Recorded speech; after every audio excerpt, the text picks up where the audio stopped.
Баткен облусунун Лейлек районундагы Исфана шаары, район борборундагы Исхак Разаковдун музейи. Ал Кыргызстан эгемендүүлүгүн жарыялоого туп-туура 1 жыл калганда ачылган. Ошол жылы улуу инсандын 80 жылдык мааракеси белгиленген. Ошол датаны утурлай юбилейлик иш-чаралардын бири дал ушул музейдин ачылышы болгон. Алгач бул жерге биринчи катчынын бир кездеги колдонгон буюмдар жана кийимдери чогултулуп, кийин анын бир бөлүгү Бишкекке жиберилген. Анткени 2005 жылы Борбор калаадагы Исхак Разаков жашаган үйдө мемориалдык музей уюшулган. 90-жылдан курулган. Ал мезгилде Советтер Союзунун эң акыркы мезгилдери эле.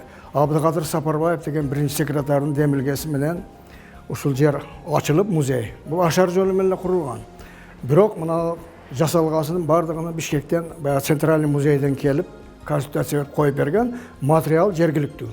Бул жерде бул кишинин мына кийимдери кийген, өздүк буюмдары, орден, медалдар, заслуга бүт наградаларын оригиналы Бишкектеги мунун үй музейинде турат. Бул жерде муляждары. Так кыскасы ушул музейди мына иштетип атабыз, эл тынбай келет. Светильниги бул өздүк блокноту, бул жерде Исхак Разаков атабыз керектүү инсандардын, больницалардын, аэропорттордун, туугандардын бүт телефондорун жазып жүргөн өздүк блокноту, бул оригинал. Бул жерде бүт адрестерине чейин жазып жүргөн блокноту. Исабек Болус жана анын урпактары деген китеп чыгарышты. Ушул Исабек Болустун дагы ушул Исхак Разаковдун атабыздын ошол Тажикстанда окуп калышына ушул кишинин салымы өтө чоң болгон экен. Ошол 10дон ашык балдарды алып барып ошол жака окууга жайлаган экен.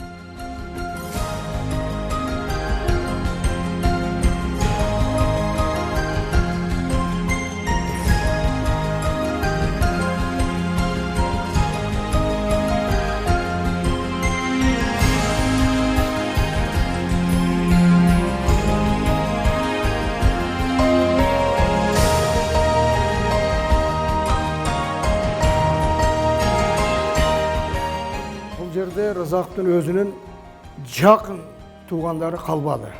Азыр бир жээндеринин кыздары калган, алар алып келет анын буюмдары, турган кийимдери.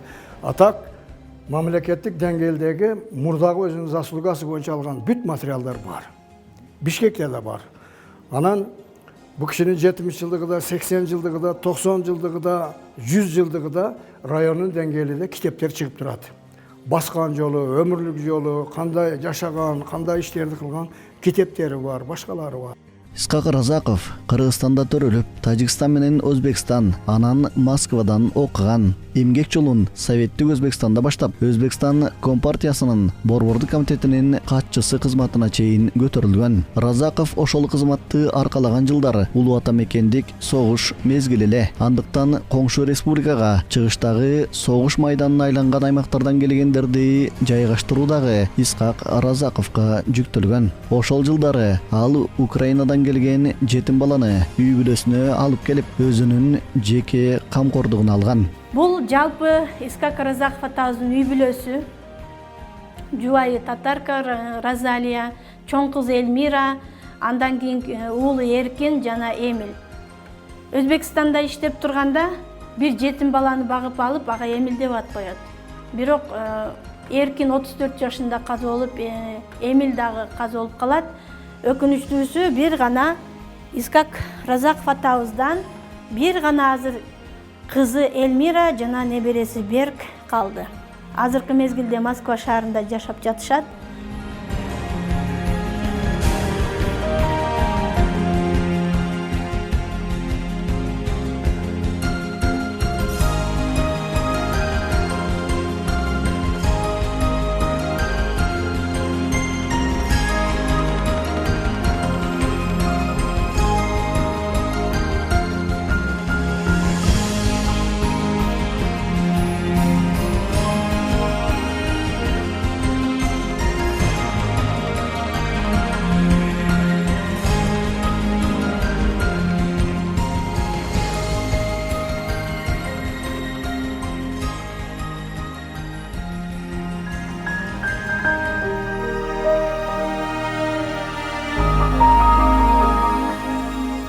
Куттарга өткөндө кут эки жолу түшкөн дешет.